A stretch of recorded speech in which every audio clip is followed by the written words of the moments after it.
Smoking ছাড়া, ধূমপান ছাড়া আর কি কারণে আমাদের ক্যান্সারটা, ফুসফুসের ক্যান্সারটা হতে পারে?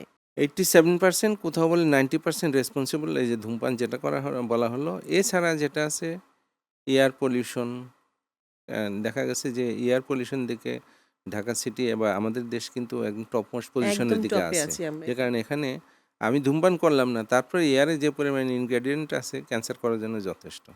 এছাড়া আছে যারা ইন্ডাস্ট্রিতে কাজ করে, তারপরে যারা খনিতে কাজ করে, খুব বেশিক্ষণ যদি কিনা ধোঁয়া, কিচেনে যদি কিনা কোনো ভেন্টিলেটর না থাকে, যদি কন্টিনিউয়াসলি কিচেনে ধোঁয়া, সেটাও কিন্তু যদি ওয়েল ভেন্টিলেটেড না হয় তাহলে সেটাও কিন্তু একটা কারণ।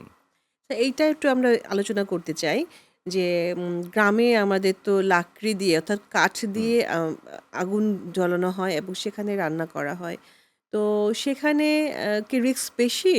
যেমন আমাদের শহরের যে চুলোগুলো আমরা ইউজ করছি সেখানকার ধোঁয়া এবং লাকড়ির ধোঁয়া, এ দুটার মধ্যে কি কোনো রিস্ক পার্থক্য আছে?